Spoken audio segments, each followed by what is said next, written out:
Welcome to Charts and Coffee. Happy Monday, everybody. Hope everyone is doing well this Monday morning. Got away from the charts for a little bit, hopefully. Little break. All right. Okay, so let's get to it.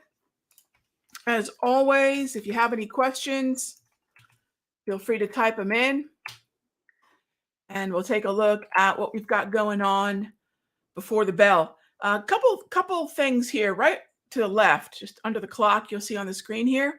I've got my notes, and this is something that we use in the master. Actually, anytime I'm in any of the rooms, this is what I use to show what it is I'm looking at, what the trades are, levels, etc.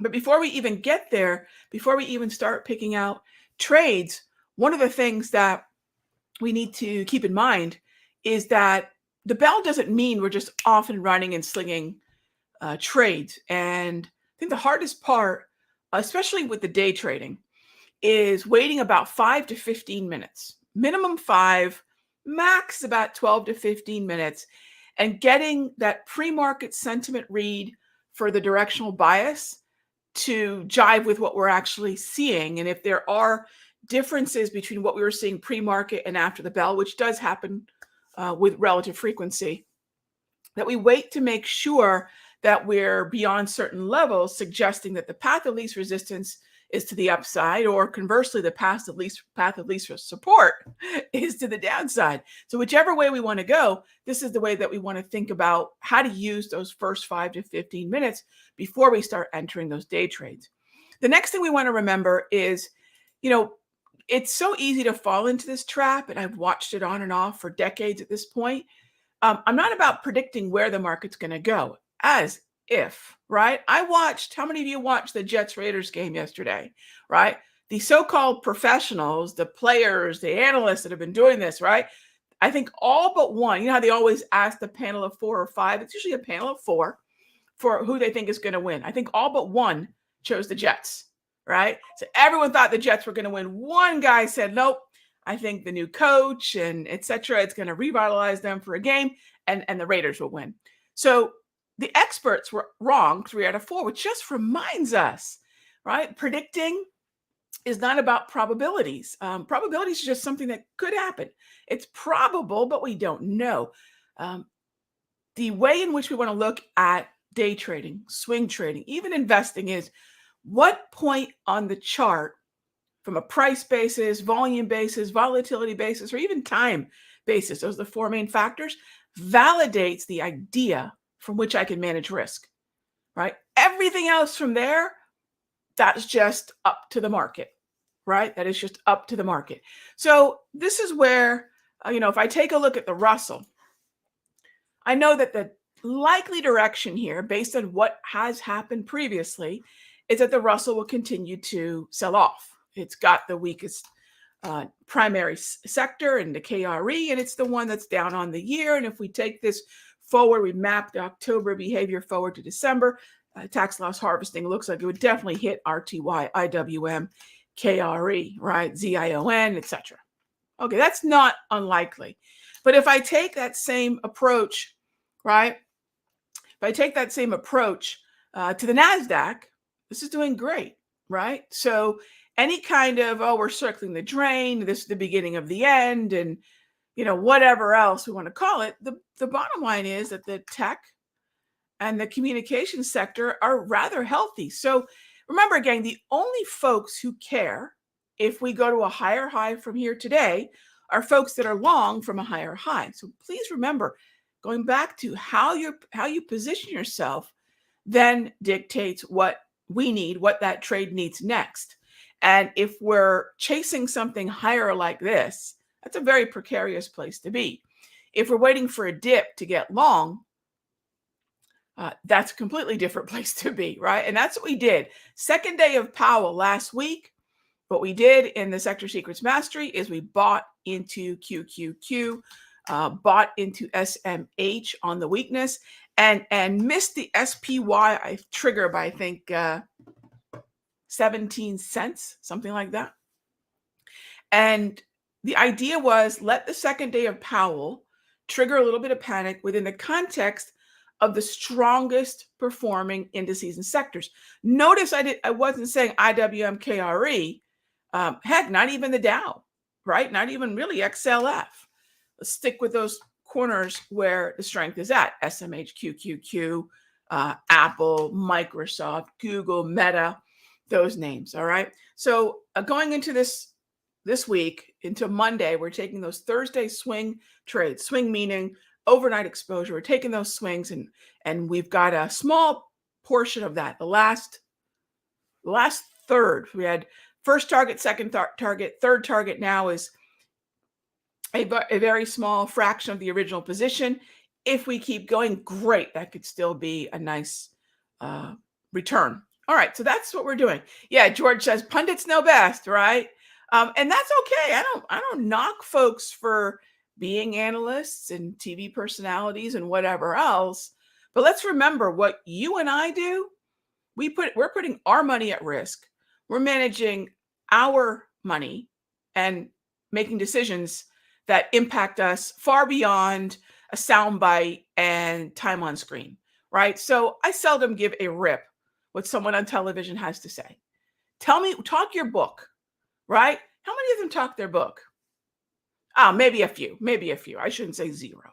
But how many of them talk their book? I don't need to hear, like, for example, does anyone need to know I'm bullish when I say, hey, look, I've got a long QQQ SMH. I tried to get a long SPY position last Thursday. Do I need to tell you I'm bullish? Of course not, because the positions do all the talking for us. So big fan of talking the book, and that's what I will continue to do. Now, a couple other things we want to look out for, namely, I don't know at what point crude gets its act together. It's very, very interesting. And all my cards on the table, I wanted to be along tech, semis, communications, and the NAS itself. I also wanted to find long positions in crude oil and in energy stocks. So I think a really important part of trading is, when do we change our mind? When do we say, hey, you know what? I had an idea here and it was valid until XYZ happened.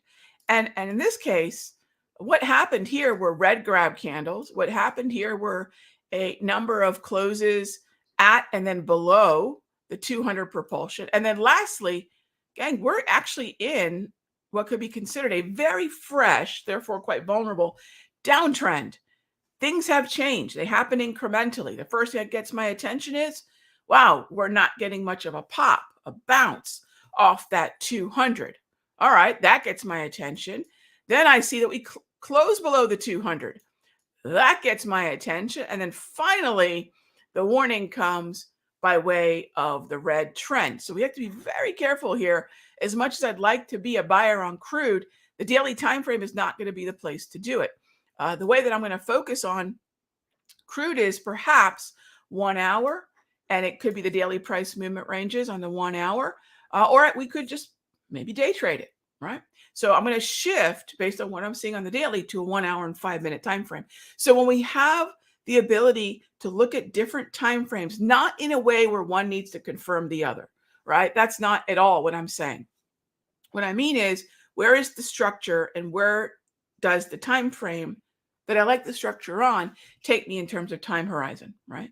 1 hour could be 1 to 3 days, maybe a few more. 5 minute is today. Yeah. All right. So George has a question. Let's kick it off with that. I have my eye on Etsy. Fundamentals aren't that bad. All right. So let's take a look at Etsy. So George, I'll tell you this.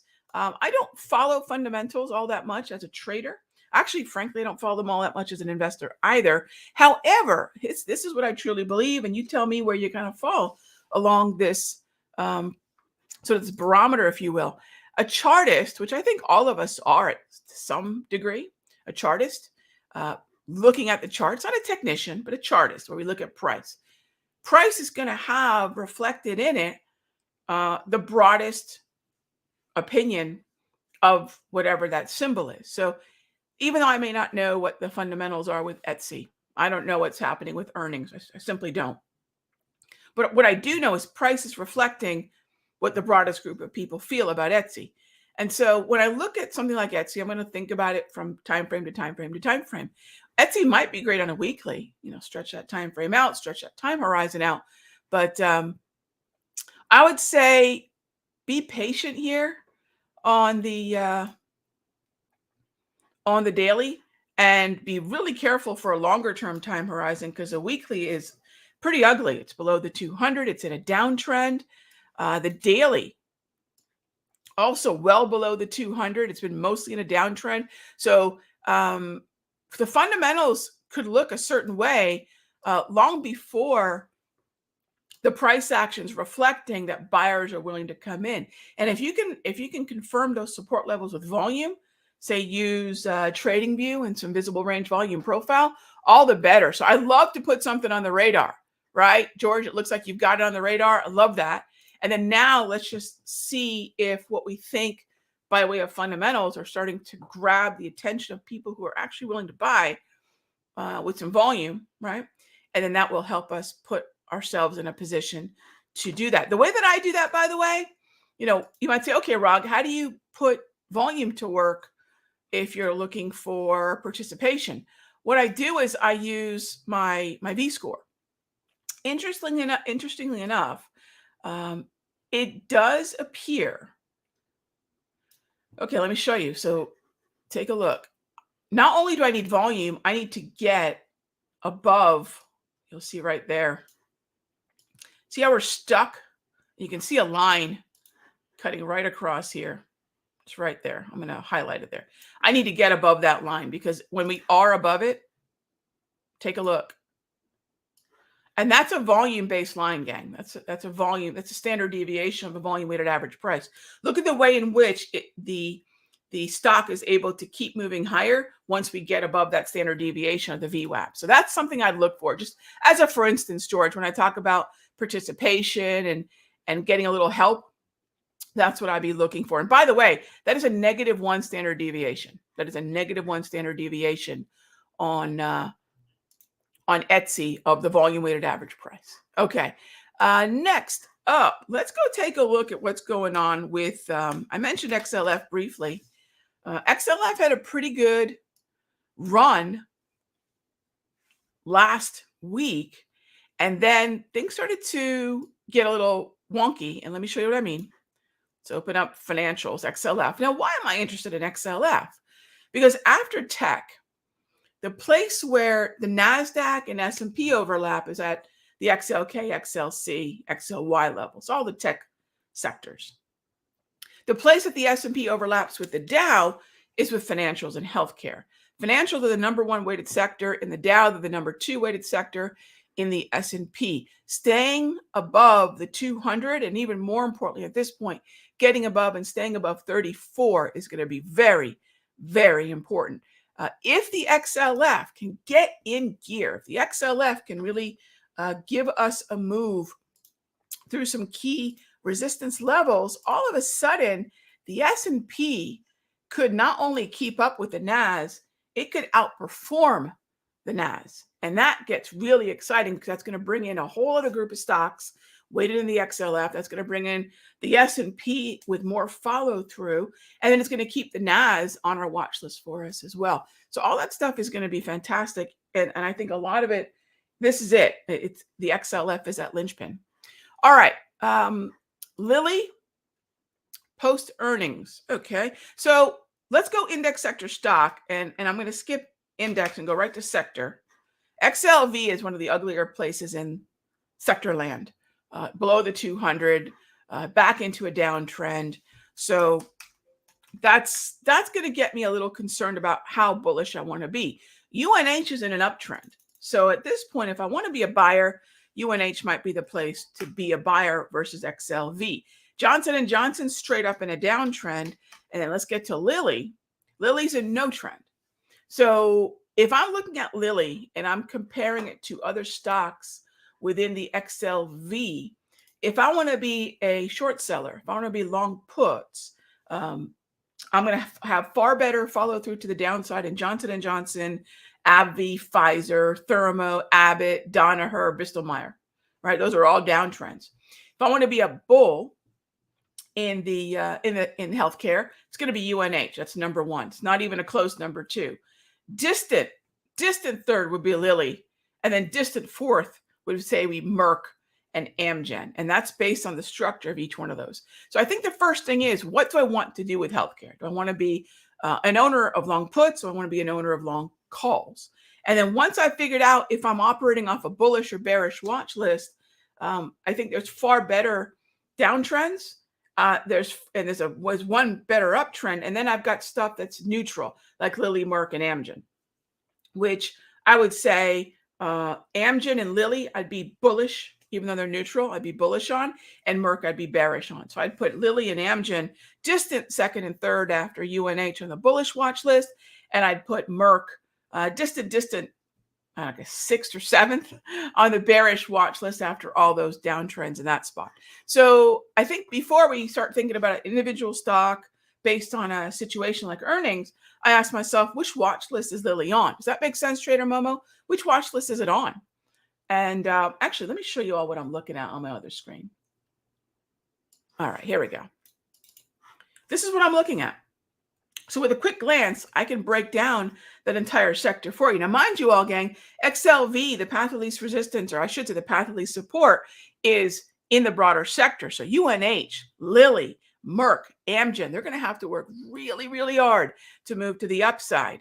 Well, AbbVie and the rest of those double red, Johnson & Johnson, AbbVie and the rest of those double red stocks won't have to work quite as hard to get that move lower. So these are things to keep in mind in terms of if I'm interested in an individual list of stocks. This is what I mean. We've got to break them up into bullish and bearish. We're going to break them up into these lists where the path of least resistance is prioritized. And then we know, when we know that we need a short name, a name for either short setup or long puts, boom, I go for Johnson & Johnson or AbbVie, etc. And that makes a huge difference for me, because then I'm not expecting a downtrending stock to suddenly find support. I'm not looking for strength in a place that it hasn't been exhibited. I'm not looking for strength in a stock south of its 200. So those are things definitely to think about. Again, not in any predictive sense of, UNH has to go up and J&J has to go down, but that's generally what they've been doing. So we play that nature that's already in play. We measure it by certain things. And that's, by the way, the same thing I'm going to do when I get into the futures room and the sector secrets mastery room here in just a minute. So, all right, what is the path of least resistance, right? Where are we? Am I going to get caught up in a couple down red candles? Am I going to get all panicked because, we moved down like this? Am I going to ask myself, why might we be doing this? I think we have an FOMC member that has a lot to do with that. Am I going to ask myself, where am I in relation to the previous session close? And what's the structure on the 5-minute chart? And is this thing actually oversold? In fact, it is. Then I'm going to ask myself, where are we in terms of certain support levels? Because I am actually still kind of bullish here, but I'd far prefer this above the previous session close. See, these are all things to keep an eye on. But I'd have to say, this started at 8:35, which is kind of interesting. I don't believe that Cook was speaking until 8:50. Doesn't mean that market participants may not start to sell off before that.